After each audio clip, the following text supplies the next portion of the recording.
put something in the title about how this is going to be really boring and uninteresting, because this video's kind of for future me. It's not really for everyone else. You're welcome to watch it, but it's just know it's going to be boring. But essentially, my animals had their first full presentation. They've done health fairs and meet and greets and different things, but they had their first full presentation, and there were a lot of memorable things about it. And then I was thinking about it, and I was like, oh, I'm already kind of forgetting details. So I want to sit down and kind of relive it. And I don't have a ton of clips from it, and I'll get into why that is in a little bit, but I'm just gonna jump in because future me won't want to see a long thing. But just, you've been warned. If you stay, don't expect some big interesting twist later on. This is just what happened. So yeah, but basically the first place we were gonna do it was at a small summer camp, and so it was for a group of about 30 kids ages 6 through 16, so wide age range, but all kiddos. And we were gonna bring our original 4 animals. So we of course have Matilda, who might join us later, but she's kind of doing a dance, so maybe not. We had our green cheek conure Matilda, our budgie piplup, Tonto the ball python, and Jaziel, our hognose snake. And so it's just a little thing. And if you don't understand what I do, I work for a mental health organization, and we put on free events throughout the community. So we do pizza parties, and we give away different hygiene kits and stuff. And while our primary service we offer is counseling, these events are totally free because we genuinely just care about the community, you know? And so our clinic thought well, I've got these trained animals, why not make a talk with them, because it's more engaging for kids than just somebody being here's facts about mental health, which is also important, but basically it's animals and mental health, and that's how it came to be. And so I messaged these people beforehand, and they're awesome, by the way. The first thing I'm going to say about them is going to make it sound like they weren't awesome. They were excellent hosts. I think there was a I don't know. But basically, we were gonna do the event at 11, is what the email said. And then I was like, what time should I show up to set up? And they were 10:15 at the earliest. And I get there, I cannot find the building. I don't know, I guess I passed it at some point, but I called her and I pulled over, I was like, I don't know where your building is. And she was like, girl, I'm gonna go outside, just drive over there. And I got there. So I was still there about 5 minutes before 10:15, so nothing to worry about, they were great. They brought us in, and I was like, can you show me where we're gonna set up? And they were like, yes. And we get to the room, and I notice it's full of all the kids. And I was like, presentation's at 11, right? Are we late? And they were like, oh yeah, we figured they could just watch you set up. Okay. I'm guessing what happened, because I've worked at a summer camp before, is that their rotations are maybe 2 hours long. I don't know, but whatever.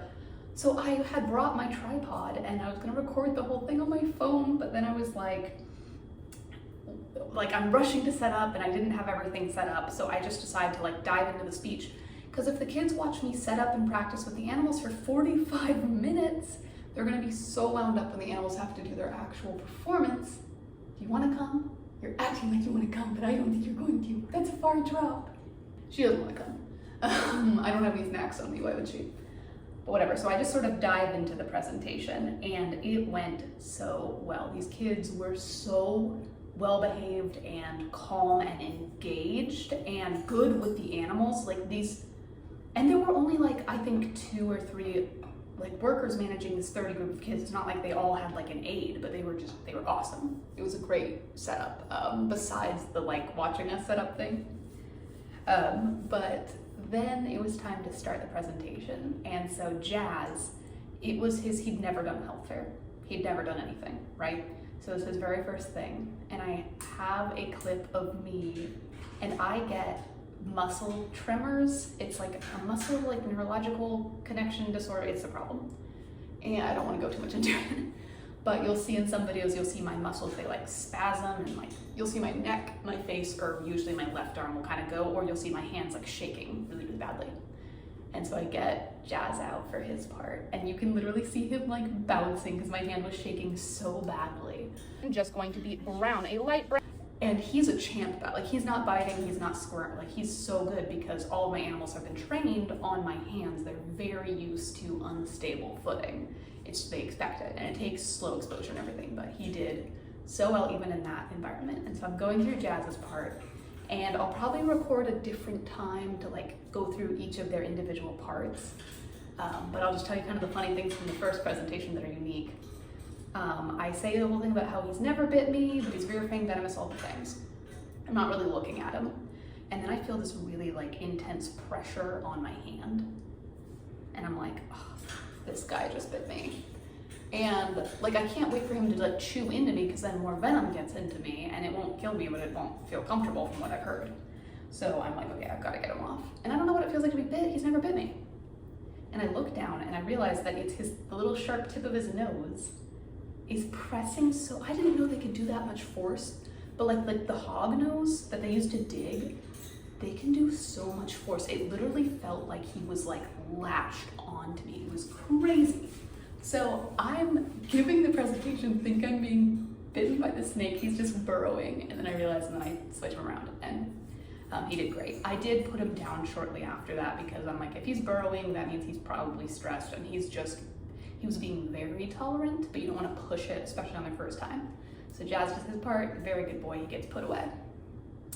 So then we move on to Tonto, and he's our ball python. And Tonto, he's excellent. He's definitely my most stable, well-trained animal. He's so predictable and calm. This is a ball python, I can't take full credit, but he's just absolutely great. If you hear clinking, Tilly's destroying a toy, and she's more than welcome to do that, even if I'm talking. He went into shed noticeably the day before the presentation, and I'm like, okay, so it's too late to like cancel, reschedule. I'm like, worst case scenario, I'll leave him in his container and they can like look at him. But part of his job is that I get a dowel rod, and there's a video in my shorts of this, and he wraps around the dowel rod, and then it goes upright, and then he like clings onto it. I'm like, I don't trust he's gonna want to do this. When he's in shed, I don't want to stress him out, so I'm like, okay, what other trick does he know? And the only other thing he knows pretty reliably is I'll fold, like he'll wrap my arm, and I'll fold his head down. He's supposed to hang with his head down so you can see his chin. And you'll see this in future clips of the presentation. And I talk about the line that the snakes have on their chin and how they eat. And it ties into different mental health things. Trust me, I know it sounds weird, but it is all connected. It'll make sense later on. And I walk him around the room, and he knows he's supposed to hold that position. And this is something he can do blind, because there's no, like the cue is the way I'm holding him. It's by feel. And then when he's allowed to like do whatever he wants, he gets flipped back up, and then he's free to do whatever. So the kids all got to see him up close and personal. I didn't want them to like hold him, because he's like blind, he's in shed. So I'm like, okay, that's cool. They got to all see the snake. It was very cool. And one kid starts telling me, because I mentioned he's in shed, and he goes, you should get some resin to preserve the snake shed. And I was like, that's a great idea. And I'm like, how does this like 8-year-old boy know this? YouTube probably, I don't know, but I'm like, that is so specific and I love it. I didn't do it, but it was so clever. So Tonto gets put away, he did so great. Then Tilly, same time as Tonto's going into shed, because of course this is all happening on their first ever presentation. She goes, like birds molt over like a long period of time, they like replace their feathers, right? She was kind of at that stage of the molt where she looked sick almost, and she's fine. She just, so many of her feathers were coming out. I'm like, she's not gonna wanna fly, she's not gonna wanna perform.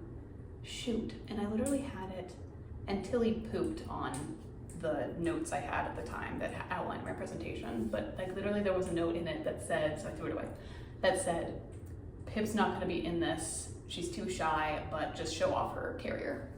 That was in my notes, but I was like, I think I'm gonna have to sub in, because to understand this, the room, there was nowhere she could like get stuck. The kids were being really good. I was like, if I'm gonna chance it, this is kind of the place to do it.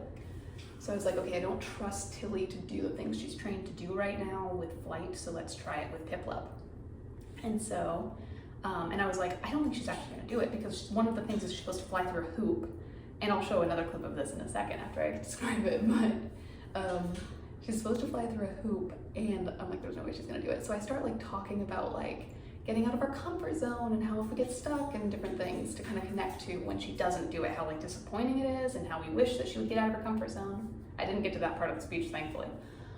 But I have, okay, what goes into the hoop trick is not just a bird flying through a hoop. She has to step off of me onto either a stand that she has to station on or a child she has to station on. And then I have 2 kids, because if you have just one kid hold the hoop, they might move it. Kids are unpredictable. So you have 2 kids hold the hoop from opposite sides, and then you recall the bird to you. So they have to fly off of a stranger's hand, between 2 strangers and a hoop that's overhead, onto my hand. And I'm like, I don't think she's gonna do it. And I put her on there, I start doing the seed speech, she's eating seeds, whatever, and then I recall her, and she does it. And I go, ah, because, well, here's the clip.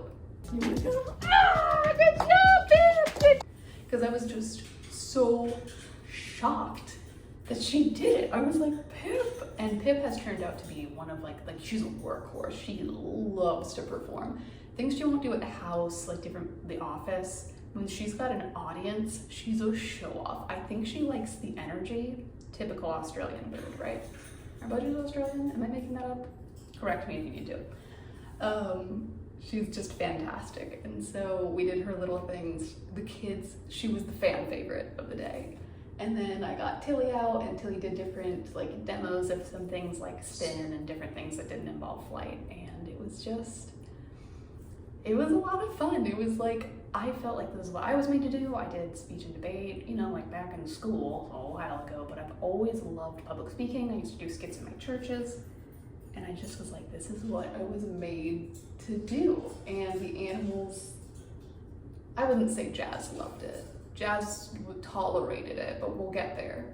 The other animals, they loved it. I'm looking at Tilly right now. Come here.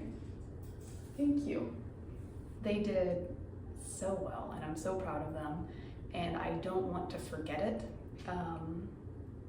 because it was just such a cool moment. And now we've done more since then, and they're just great creatures. And it was also really cool to be able to tie in mental health, because people need the help, and kids don't fully understand. And so being able to kind of do it in a way where you're incorporating something that the kids are interested in is just a really neat opportunity. So I'm enjoying, we're calling them, my clinic calls them common exotics, because like, I don't remember what the name of that is, but it's sort of like when you say a big shrimp, an oxymoron, I think. So like a common exotic, because you see them all the time. I don't have anything that rare, but they're like exotic animals. And yeah, but you know what's also been crazy?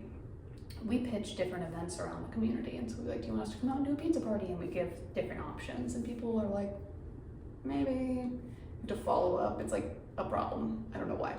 When I come in and I'm like, hey, we've got these animals, they're like, sign me up, come on out, let's do it. I'm like, this, even though like I don't know, people just love animals, and it's made it so much easier to get involved in the community and be more accessible. And if you've got highly trained animals, if you're very skilled and you have any opportunities like this, I highly recommend incorporating them, because they've definitely been able to make impact. I'm not training you right now. This is one of the things, the bad, yes, I know. So, I was originally telling this to myself, but then I got too into like telling the audience, and now I'm giving advice to people that definitely are not watching this. So basically I'm talking to myself. Can I pretend like you were my audience? Was I talking to you? Yeah, but that's all. It was a lot of fun. I will say some of the people took different videos, like the summer camp workers, and I asked them to like send me the videos, and it's been a long time, and I've sent a couple reminders, and they've sent me like 3 of the lots of videos they took, which is a little bit annoying, because I'm like, why would you just send me 3? Like, if you're in your phone, don't just select them all. And so I asked you to, you don't have to like pilfer. That's been annoying, because now I don't have clips of their first presentation. But I'm glad I have the few that I do, and there's many more to come. Oh my gosh, you're doing the 1 foot? Fine.